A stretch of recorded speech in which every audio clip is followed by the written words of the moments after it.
بسم اللہ الرحمن الرحیم والصلاة والسلام علی رسولہ الکریم وعلی آلہ وصحبہ اجمعین۔ اللہ تعالیٰ نے ہم سب کو، پوری دنیا کے انسانوں کو اس دنیا میں امتحان کے لیے بھیجا ہے۔ خلق الموت والحیات لیبلوکم ایکم احسن عملا۔ اور اللہ تعالیٰ فرماتے ہیں کہ میں یہ دیکھوں گا تو میں اللہ کو راضی کون کرتا ہوں، اچھا عمل کر کے کون آتا ہے، اور اس دنیا کے پیچھے وہ کون ہیں جو اللہ کو ناراض کر کے مر جاتے ہیں۔ اب اللہ کیسے راضی ہوتا ہے یہ ہمیں تو علم ہے نہیں، تو اللہ نے اس کے لیے 1,24,000 نبیوں کو بھیجا، اور سب سے آخر میں اللہ تعالیٰ نے ہمارے نبی پاک صلی اللہ علیہ وسلم کو بھیجا۔ یہ ہماری خوش قسمتی ہے کہ اللہ تعالیٰ نے ہمیں محمد الرسول اللہ صلی اللہ تعالی علیہ وسلم کا امتی بنایا۔ آپ سے ایک دفعہ ایک صحابی نے پوچھا، ابو ہریرہ، کہ یا رسول اللہ متی وجبت لکم النبوۃ، آپ نبی کب بنے تھے؟ اس کا جواب ہے 40 سال کی عمر، جو مشہور ہے، اور کتاب سے جواب حساب جوڑ کے وہ ہے 40 سال 6 مہینے 10 دن، چاند کے لحاظ سے محرم صفر، چاند کے لحاظ سے جب ہمارے نبی پاک 40 سال 6 ماہ 10 دن، پیر کی رات 21 رمضان، غار حرا، جبریل نے آ کر آپ کو خوشخبری سنائی، تو سادہ جواب یہ تھا کہ ابو ہریرہ 40 سال کی عمر میں نے، لیکن ہمارے نبی نے کیا فرمایا؟ آپ نے فرمایا، ابو ہریرہ کنت نبیا وان آدم بین الروح والجسد، ابھی آدم علیہ السلام کی مٹی کٹھی نہیں ہوئی تھی کہ اللہ نے مجھے نبی بنا دیا تھا۔ آدم علیہ السلام کی نسل سے تو ہمارے نبی، اور آپ یہ فرما رہے ہیں کہ ابھی آدم کے لیے مٹی بھی کٹھی نہیں ہوئی تھی اور اللہ نے میرے سر پہ نبوت کا تاج رکھ دیا تھا۔ اچھا، کب بنایا اب یہ تو اللہ جانے اور اللہ کا رسول جانے۔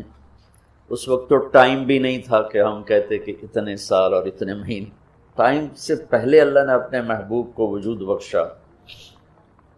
ایک حدیث سے اس پہلی بات کی اور وضاحت ہوتی۔ آپ نے فرمایا اللہ تعالیٰ نے دنیا بنانے سے 1000 سال پہلے سورۃ یاسین کی تلاوت فرمائی۔ دنیا بنانے سے 1000 سال پہلے سورہ یاسین پڑھی۔ دنیا کو بنے ہوئے کتنے سال ہوئے ہیں؟ یہ سائنسدانوں کی بات ہے، 25 سے 30 ارب سال ہوئے، تو اسی کو ہم صحیح مانتے ہیں، چونکہ ہمارے پاس بھی کوئی اور ایسا ثبوت نہیں ہے۔ تو 25 سے 30 ارب سال سے یہ کائنات بنی، اس سے 1000 سال پہلے، اگر اسی کو لے لیں 25 ارب سال 30 ارب سال، اس سے 1000 سال پہلے جب زمین، آسمان، سورج، چاند، ستارے، سیارے، جبریل، میکائیل، اسرائیل، اسرافیل، جنت، دوزخ، آگ، پانی، مٹی، ہوا، کچھ میں سے اللہ ہے۔ هو الاول والآخر والظاہر والباطن وهو بكل شيء علیم۔ تو اب سورہ یاسین شروع کیسے ہوتی ہے؟ سورہ یاسین کو قرآن کا دل کہا جاتا ہے، اور دل نکال دو تو آدمی ختم ہو جاتا ہے۔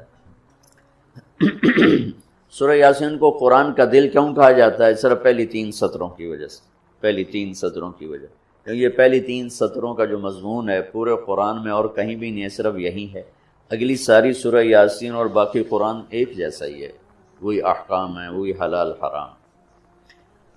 ایک حدیث اور سناتا ہوں، پھر یہ میری بات اور واضح ہو جائے گی۔ میرے نبی نے فرمایا، میرے اللہ نے میرے 10 نام رکھے، جس سے پیار ہوتا ہے نا اس کو آدمی کئی ناموں سے پکارتا ہے۔ جیسے ماں چھوٹے بچے کو کبھی لال کہتی ہے، کبھی پھول کہتی ہے، کبھی مکھن کہتی ہے، کبھی پیڑا کہتی ہے، تو وہ محبت زیادہ ہوتی ہے تو صرف اسلم کہنے سے وہ محبت پوری نہیں ہوتی، تو پھر اس کو کئی نام دیتی ہے، مختلف نام دیتی۔ تو میرے نبی نے کہا میرے اللہ نے میرے 10 نام رکھے، میں محمد، احمد، ماحی، حاشر، عاقب، فاتح، خاتم، ابو القاسم، طہ، یاسین۔ یاسین، میری بات ذہن میں رہے گی، یاسین، ٹھیک، میرے نبی کا نام ہے، طہ میرے نبی کا نام ہے، یاسین۔ اس کے علاوہ مزمل، مدثر، شاہد، مبشر، نذیر، داعی اللہ، سراج منیر، عزیز، حریص، رؤوف، رحیم، رحمت للعالمین، بشیر و نذیر، یہ سب قرآن پاک میں نام ہیں جو میرے نبی کو اللہ تعالیٰ نے عطا فرمائے۔ اس میں ایک نام ہے یاسین۔ اب زمین آسمان بنے نہیں، اس سے 1000 سال پہلے میرا اللہ یوں کہہ رہا ہے یاسین، میرا نبی کا نام ہے نا یاسین، والقرآن الحکیم انک لمن المرسلین۔ یاسین، مجھے قرآن حکیم کی قسم، آپ میرے رسول ہیں۔ کوئی سامنے کھڑا ہوا ہے، موجود ہے، اگر کوئی سامنے نہ ہو اور صرف خبر دی جائے کہ ایک میرے رسول آنے والے ہیں، پھر قرآن ہوتا یاسین والقرآن الحکیم انہ لمن المرسلین۔ وہ ایک آئے گا، وہ میرا رسول ہے، وہ آ چکا ہے، وہ سامنے ہے، اور اللہ ان کو دیکھ کے کہہ رہے ہیں انک لمن المرسلین، آپ میرے عالی شان رسول ہیں، علی صراط مستقیم، اور آپ سیدھے راستے پر ہیں۔ یہ 3 جملے ہیں جو قرآن کا دل بنا رہے ہیں سورہ یاسین، کیونکہ رسالت نکال دو تو پیچھے تو کفر ہی کفر۔ تو اس ہستی کو وجود بخشا جسے سب سے زیادہ پیار کیا۔ جب آدم علیہ السلام اور اماں جان کا نکاح ہوا جنت میں حوا علیہ السلام، تو اللہ تعالیٰ نے فرمایا کہ آدم اپنی بیگم کو مہر ادا کرو۔ مہر اس وقت سے چلا، تو انہوں نے پوچھا کیا مہر ادا کروں؟ تو اللہ تعالیٰ نے فرمایا کہ تیری نسل میں میرا آخری نبی آنے والا ہے، اس پہ ایک دفعہ درود شریف پڑھ دو، یہی اس کا مہر ہے، یہ تیری بیگم کا مہر ہے کہ میرے محبوب پہ ایک دفعہ درود پڑھ دے، بس یہ مہر ہے۔ تو آدم علیہ السلام بھی سوچ میں پڑ گئے کہ یہ کون ہے جو میری نسل میں ہے اور مجھے اس پہ درود پڑھنے کا حکم دیا جا رہا ہے۔ یہ ہمارے اوپر اللہ کا احسان ہوا کہ اس نے ہمیں ایک عالی شان نبی کا امتی بنایا۔ سب کی نبوت آئی اور چلی گئی، آئی اور چلی گئی، آئی اور چلی گئی۔ یہ جو ڈی پی او ہے، ڈی سی او ہے، آتا ہے، اس کی نیم پلیٹ لگتی ہے، جب وہ اس کا ٹرانسفر ہوتا ہے تو نئی پلیٹ لگ جاتی ہے۔ آپ معراج پہ تھے، اللہ سے بات کر رہے تھے کہ یا اللہ، آپ نے ابراہیم علیہ السلام کو خلیل بنایا، موسیٰ علیہ السلام کو کلیم بنایا، داؤد علیہ السلام کو لوہا نرم کر کے دیا، سلیمان علیہ السلام کو ہوا تابع کر کے دی، عیسیٰ علیہ السلام کو مردے زندہ کرنے کا معجزہ دیا، میرے لیے کیا ہے؟ فماذا جعلت لی؟ تو اللہ تعالیٰ نے کہا میرے محبوب اولیس قد اعطیتک افضل من ذلک کل، میں نے آپ کو وہ دیا جو کسی کو بھی نہیں دیا، آپ کو میں نے وہ دیا ہے جو کسی کو نہیں دیا۔ یا لو کیا ہے کہ تیرا میرا نام اکٹھا ہو گیا ہے، جدا نہیں ہو سکتا۔ لا الہ الا اللہ، آگے پڑھو، بولو۔ لا الہ الا اللہ کے ساتھ آدم رسول اللہ بھی لگا، لا الہ الا اللہ کے ساتھ نوح رسول اللہ بھی لگا، ابراہیم بھی لگا، اور اسماعیل بھی، اور اسحاق بھی، یعقوب بھی، یوسف بھی، موسیٰ بھی، ہارون بھی، یوشع بھی، یونس بھی، یحییٰ بھی، زکریا بھی، داود بھی، سلیمان بھی، سارے نا، پر جیسے ٹرانسفر ہو گیا، چلو جی پلیٹ بدلو، نیا آ گیا، ٹرانسفر ہو گیا، چلو بھائی پلیٹ بدلو، نیا آ گیا۔ اللہ نے کہا میرے محبوب، یہ جو میں نے اپنے نام کے ساتھ تیرا نام جوڑا ہے نا، اسے قیامت کا دھماکہ بھی نہیں جدا کر سکے۔ لا الہ الا اللہ محمد رسول اللہ، ذکرت الا ذکرت معی، قیامت تک تیرا میرا نام اکٹھا ہوگا، جدا نہیں ہو سکتا۔ پھر اللہ نے بڑی خوبصورت مناسبت پیدا کی، اللہ کے لفظ میں نقطہ کوئی نہیں، محمد کے لفظ میں نقطہ کوئی نہیں، ٹھیک؟ احمد کے لفظ میں نقطہ کوئی نہیں۔ علماء کہتے ہیں کہ جو نقطے والے حرف ہیں وہ کمزور ہیں کیونکہ وہ نقطے کے محتاج ہیں،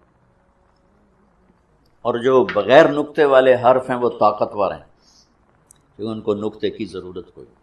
تو اللہ نے اپنے نام کے لیے کوئی نقطے والا حرف نہیں، اپنے حبیب کے لیے 2 نام قرآن میں آئے، محمد و احمد، کوئی نقطہ نہیں۔ دوسری مناسبت، اللہ کے نام میں 4 حرف ہیں، الف لام لام ہا، 4۔ محمد میں اللہ نے 4 حرف رکھے، میم ہا میم دال۔ احمد میں اللہ نے 4 حرف رکھے، الف ہا میم دال۔ تو اللہ نقطہ کوئی نہیں، محمد احمد نقطہ کوئی نہیں، اللہ 4 حرف ہیں، محمد اور احمد 4 حرف ہیں، یہ 12 ہو گئے۔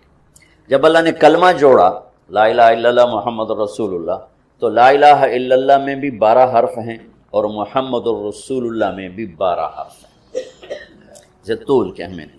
تو اللہ تعالیٰ نے فرمایا کہ میرے محبوب آپ کو میں نے وہ دیا ہے جو کسی کو بھی نہیں دیا، کہ قیامت تک آپ کا نام میرے نام کے ساتھ جڑ گیا ہے، اور اب مجھ تک آنے کا کوئی راستہ نہیں سوائے آپ کی غلامی کی۔ جو اللہ تعالیٰ ہمارے شاعر کی بخشش کرے کہ محمد سے وفاتوں نے تو ہم تیرے ہیں، یہ جہاں چیز ہے کیا لوح و قلم تیرے ہیں، کیا خوبصورت سارے اسلام کو ایک شعر میں بیان کر دیا۔ تو اللہ تعالیٰ نے ہمیں جناب رسول اللہ صلی اللہ تعالی علیہ وسلم کی نبوت دی، پھر اللہ نے آپ کی نبوت کی پر ایسی حفاظت فرمائی کہ کوئی چیز آپ کی ادھر ادھر نہیں ہونے، کوئی چیز زندگی میں جس چیز کو میرے نبی نے یوں ٹچ کیا ایک دفعہ، اللہ نے اس کو بھی محفوظ کر دیا ہے۔ 1439 سال ہو چکے ہیں، آپ کی زندگی کی کوئی چیز غائب نہیں ہے، محفوظ ہے، قرآن کی طرح، لوح محفوظ کی طرح میرے رب کا اپنے محبوب کی زندگی پر پہرا ہے۔ کیوں؟ چونکہ قیامت تک نمونہ آپ کی ذات، تو آپ کی ذات نمونہ ہے تو پھر نمونہ موجود ہونا چاہیے۔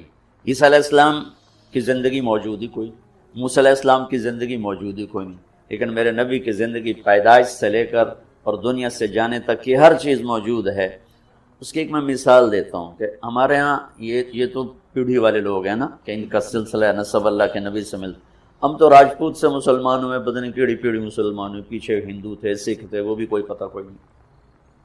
تو صرف ایک ہستی ہے کائنات میں جس کی پیڑھی آدم علیہ السلام تک ہے، باقی کسی کی بھی نہیں، وہ ہے میرے آپ کے نبی محمد بن عبداللہ بن عبد المطلب بن ہاشم بن عبد مناف بن قصی بن کلاب بن مرہ بن کعب بن لوی بن غالب بن فہر بن مالک بن نضر بن کنانہ بن خزیمہ بن مدرکہ بن الیاس بن مضر بن نزار بن معد بن عدنان بن اود بن حمیسہ بن سلامان بن عوس بن بوز بن قموال بن ابی بن عوام بن ناشد بن حزاب بن بلداس بن یدلاف بن طابخ بن جاہم بن ناحش بن ماخی بن عیفی بن عبقر بن عبید بن الدعاء بن حمدان بن سمبر بن یثربی بن یحزن بن یلحن بن ارعوا بن عیدی بن زیشان بن عیسر بن اقناد بن ایہام بن مقصر بن ناحذ بن زارب بن سمی بن مزی بن عوض بن عرام بن قیدار بن اسماعیل بن ابراہیم بن عادر بن ناحور بن سروج بن رعو بن فائش بن عابر بن ارفخشاد بن سام بن نوح بن لامک بن متوشالہ بن ادریس بن یرد بن ملحل ایل بن قینان بن آنوش بن شیس و بن آدم علیہ السلام۔ یہ میرے نبی کی میں نے گھوٹکی میں بیان کیا، پرانی بات میں نے پیڑھی سنائی۔ اگلے دن کوئی 8 بجے 2 دوست آ گئے، بڑے بھاگے کہ جی وہ کچے سے ڈاکوؤں کا سردار آپ کو ملنے آیا۔ میں نے کہا میرے پاس تو پیسے کوئی نہیں، مجھ سے کیا لیں؟ کیا جی آپ کو ملنا چاہتا؟ میں نے کہا بلا لو۔ تو وہ آ گیا جی، چھوٹا سا قد، تو آ کے وہ ملا بڑی عقیدت سے۔ تو سندھی سرائکی سے ملتی جلتی اور ہماری سرائکی ہے زبان، تو تھوڑی تھوڑی مجھے سمجھ میں آئی اس کی۔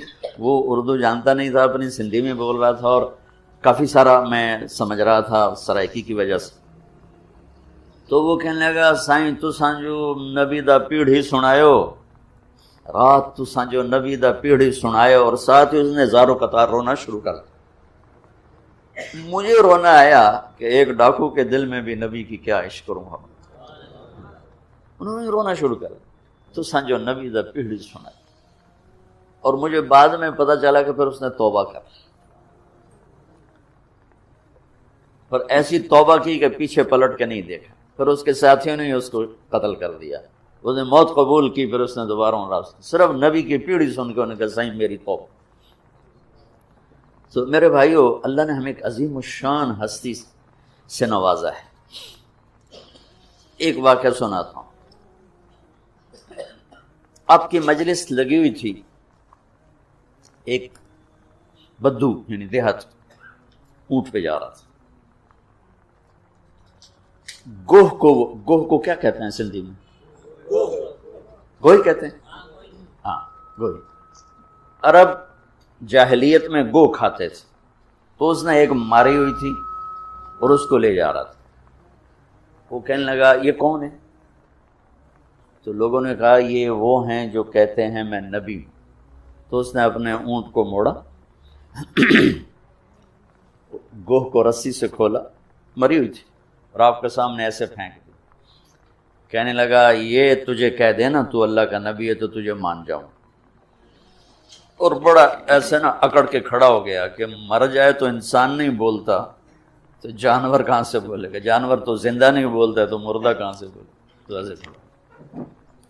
اور وہ ایسے سر زمین پہ مردہ پڑی ہوئی ہے. تو آپ نے ایک نظر اس کو دیکھا، سبحان اللہ. آپ نے کہا یا رب اے گو. تو اس کی آنکھیں ایسے کھل گئی اور اس نے یوں اپنی گردن اٹھا کر کہا، اتنے زور سے بولی کہ پوری مجلس میں آواز پھیل گئی. اس نے کہا لبیک و سعدیک یا زین من وافا یوم القیامہ. اس نے کہا میں حاضر، لبیک میں حاضر، سعدیک میں حاضر، میرا بخت جاگ اٹھا، آج مجھے دو جہان کے سردار نے بلایا ہے. آپ کو ٹائٹل کیا دیا وہ بتانا چاہتا. یا رسول اللہ نہیں کہا اس نے. سبحان اللہ. قرآن بھی بتاتا ہے اور میرے نبی بھی بتاتے ہیں قیامت کا دن بڑا خوفناک ہے. تو اب وہ کیا کہہ رہی؟ میں حاضر، میری سعادت، اے وہ ہستی جس کی برکت سے قیامت کا خوفناک دن بھی خوبصورت ہو جائے. وہ بڑا اوکھا دینے پر آپ کی تو فعل وہ دن بھی خوبصورت ہو جائے، آپ اس کو خوبصورت بنا دیں گے. تو بدو نے ایسے آنکھیں ذرا جھپکا کے دیکھا، بھی ایک ہی ہو رہا ہے. آپ نے اسے فرمایا من تعبد، کس کی بندگی کرتی ہو؟ تو اس نے کہا من فی السماء عرشہ وفی الارض سلطانہ وفی البحر سبیلہ وفی الجنت رحمتہ وفی النار عقابہ. اس نے کہا یا رسول اللہ، جس کا عرش آسمانوں پر ہے، جس کی حکومت زمینوں پر ہے، جس کے راستے پانیوں میں ہیں، جس کی رحمت جنت میں ہے، جس کا عذاب دوزخ میں ہے، وہ میرا رب ہے، میں اس کی بندگی کرتی ہوں. آپ نے فرمایا من انا، میں کون ہوں؟ میں کون ہوں؟ بدو نے کہا تھا نا یہ کہے گی تو مانوں. من انا، میرے بارے میں کیا کہتی ہو، میں کون ہوں؟ تو اس نے کہا انت رسول رب العالمین، آپ رب العالمین کے رسول ہیں. اور قربان جاؤں، اس کو بھی پتا تھا کہ صرف رسول ماننے سے ایمان پورا نہیں ہوتا، وخاتم النبیین، اور آپ آخری نبی ہیں، آپ کے بعد کوئی نبی نہیں ہے. مہر لگائی ختم نبوت کی گوہ نے، وہ بھی مری ہوئی. پھر اس نے آگے فتویٰ دیا قد افلح من صدقک وقد خاب من کذبک. یا رسول اللہ، جو آپ کی غلامی میں آئے گا بس وہی کامیاب ہے، باقی سارے ناکام ہو جائیں گے. اور پھر وہی مردہ گو. تو آپ نے فرمایا اب کیا کہتے؟ کہتا گو تیرا کلمہ پڑھ گئی، میں کہ میں نے پڑھا، مجھے پڑھا دے کل. میں نے آپ کو چھوٹی سی جھلک دکھائی ہے. 7 سمندر کو سیاہی بنا کے اپنے نبی کی تعریف لکھوں تو سمندر ختم ہو جائیں گے، میرے نبی کی تعریف ختم نہیں ہوگی. لیکن میرے نبی کی زندگی کا خلاصہ 3 باتیں بتا کے. فرائض کے بعد، فرائض تو ایسی چیز ہیں جس میں کوئی گنجائش کو نہیں. نماز ہے، روزہ ہے، زکوٰۃ ہے، حج ہے. حج اور زکوٰۃ مالداروں کے لیے ہے، روزے میں مریض کو معافی ہے، مسافر کو معافی ہے۔ نماز ایسی چیز ہے جس کو اللہ نے فرمایا اس میں کوئی معافی نہیں۔ 1439 ہجری ہے، 1439 سال میں اگر کسی کو نماز کے لیے گنجائش نظر آتی ہے تاریخ پڑھنے کے بعد تو وہ کربلا میں میرے نبی کے نواسے اور ان کی اولاد کو نظر آتی کہ تاریخ نے اتنا بڑا ظلم بھی نہیں دیکھا اور اتنا بڑا مظلوم بھی نہیں دیکھا، ظلم بھی انتہا پر اور مظلوم بھی انتہا پر ہے۔ اور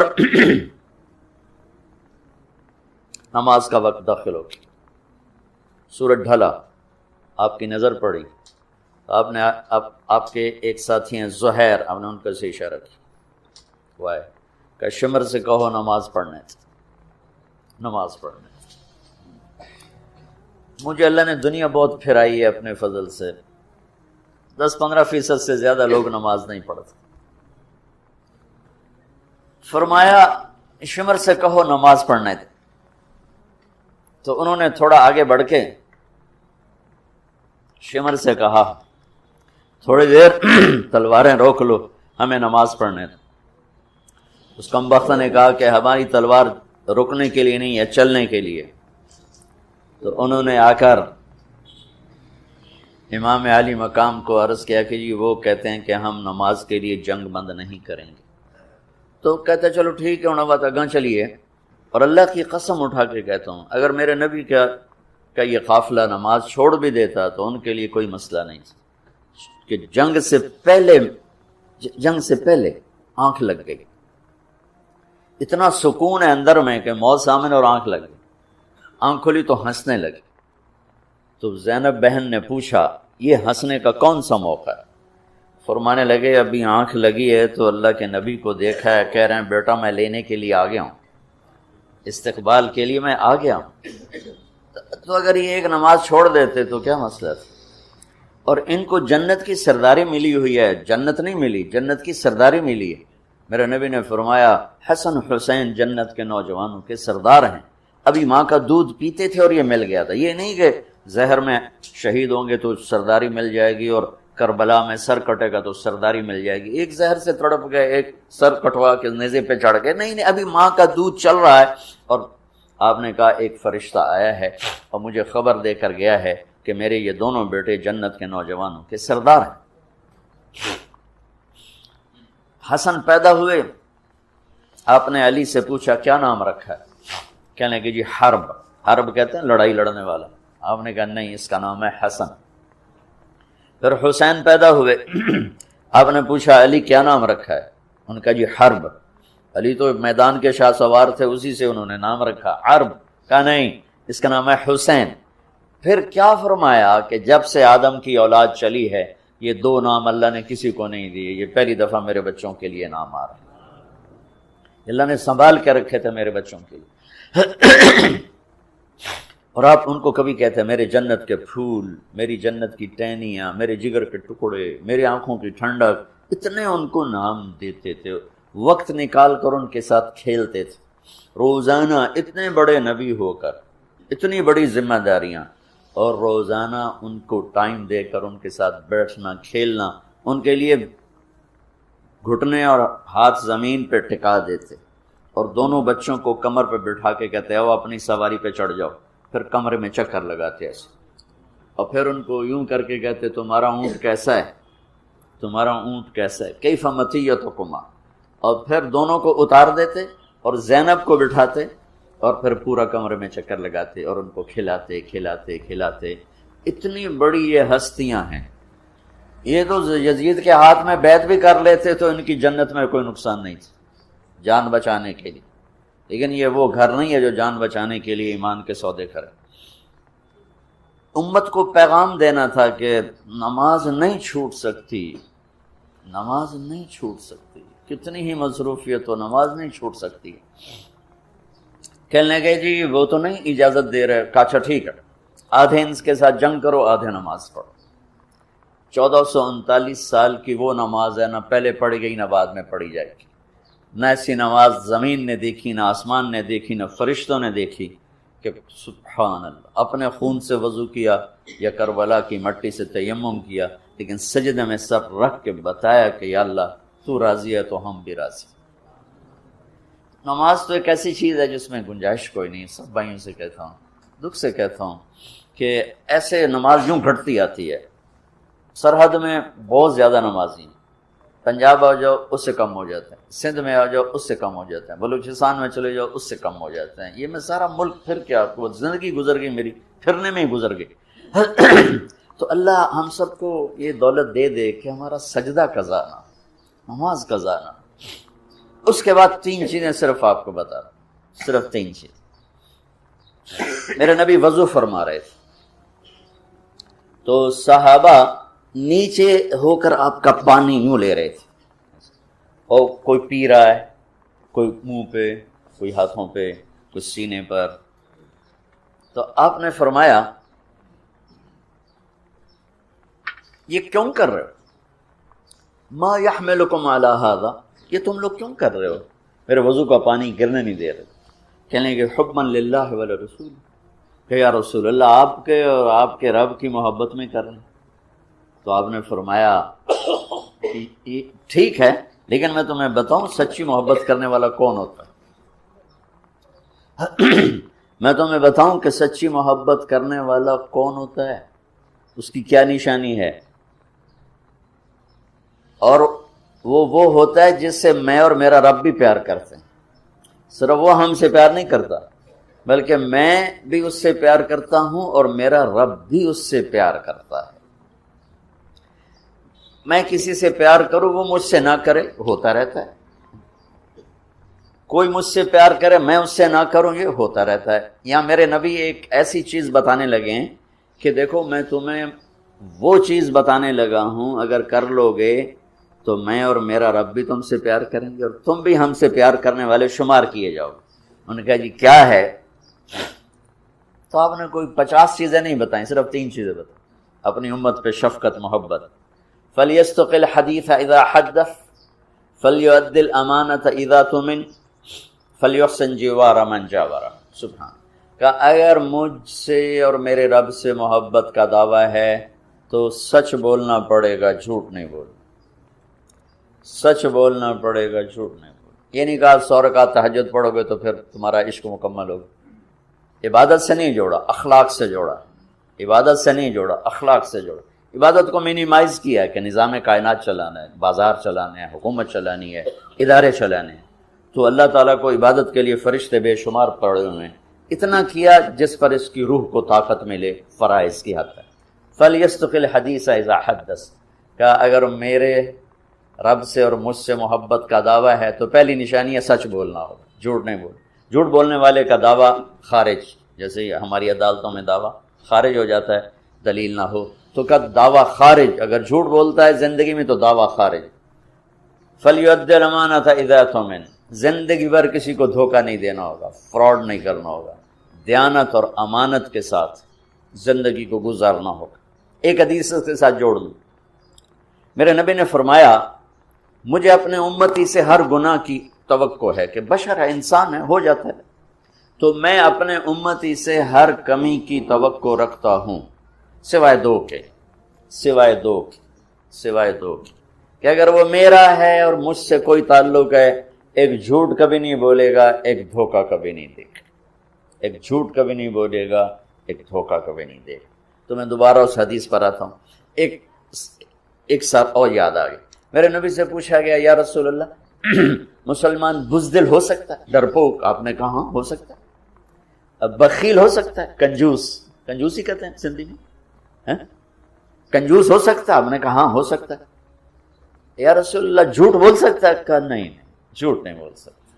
بزدل بھی ہو سکتا ہے، ڈرپوک بھی ہو سکتا ہے، کنجوس بھی ہو سکتا ہے، جھوٹ نہیں بولے گا۔ میرا امتی ہو کہ جھوٹ نہیں بولے گا، میرا امتی ہو کہ دھوکہ نہیں دے گا۔ من غش فلیس منا، جس نے دھوکہ دیا میری امت سے نکل گیا۔ میرا نبی روزانہ ظہر کے بعد بازار کا چکر لگاتے تھے اور ایک ایک دکان منڈی کو خود چیک کرتے تھے کہ شریعت کے مطابق ہے کہ نہیں۔ ہمارے علماء کو تو بازار کا راستہ نہیں آتا اور اس کو بزرگی سمجھتے ہیں کہ ہم بڑے بزرگ ہیں، ہم تو کبھی بازار جاتے ہی نہیں۔ میرے نبی روزانہ بازار جاتے تھے تو ایک منڈی میں ڈھیر لگا ہوا تھا غلے کا، جو یا گندم، بارش ہوئی تھی لیکن وہ خشک تھا، تو آپ نے اندر ہاتھ ڈال کے نا نکالا تو اندر سے گیلا۔ آپ نے کہا یہ کیا کیا؟ کہ یا رسول اللہ بارش آئی تھی تو وہ گیلا ہو گیا تھا تو کوئی لیتا نہیں، تو میں نے گیلا اندر کر دیا اور خشک اوپر کر دیا۔ تو آپ نے کہا گیلا نکار کے باہر رکھ تاکہ گاہک کو پتہ چلے تیرے سودے کے عیب کا، اور خشک کو نیچے کر۔ پھر یہ جملہ فمن غش فلیس منا، جس نے دھوکہ دیا میری امت سے خارج ہو۔ کتنی سخت بات فرمائی، جس نے روزہ نہیں رکھا میری امت سے خارج ہو گیا، یہ نہیں کہا کہ جس نے دھوکہ دیا میری امت سے خارج ہو گیا۔ تو میں دو باتیں آپ کو بتا رہا تھا، اللہ اس کے رسول دونوں کی طرف سے محبت کا دعویٰ مکمل ہو جائے۔ فَلْيَصْدُقِ الْحَدِيثَ إِذَا حَدَّثَ، سچ بولنا ہوگا زندگی بھر۔ فَلْيُؤَدِّ الْأَمَانَةَ إِذَا اؤْتُمِنَ، کسی کو دھوکہ نہیں دینا ہوگا۔ فَلْيُحْسِنْ جِوَارَ مَنْ جَاوَرَهُ، لوگوں سے اچھا سلوک کرنا ہوگا، خاص طور پر پڑوسی کے ساتھ اچھا سلوک کرنا ہوگا، چاہے وہ مسلم ہے، غیر مسلم ہے، اپنا ہے، پرایا ہے، اچھا ہے، برا ہے، حسن سلوک کرنا ہوگا۔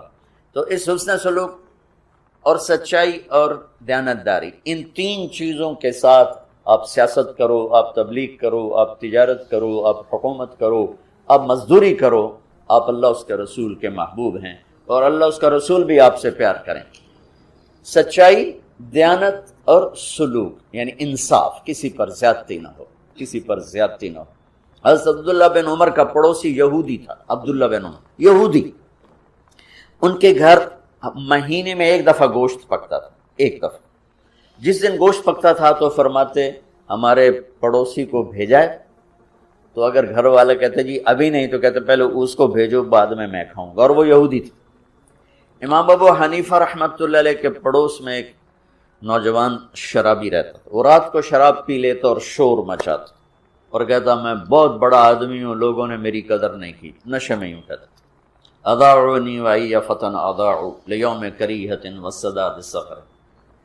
ایک رات پولیس افسر گزر رہا تھا تو اس نے شور سنا تو اس نے گرفتار کر کے جیل میں ڈال دیا کہ بھئی اتنے بڑے عالم کے پاس یہ شور مچا رہا ہے۔ 3-4 دن گزر گئے، اس کا شور سنائی نہیں دیا، تو امام صاحب کہنے لگے وہ ہمارا پڑوسی کہاں گیا؟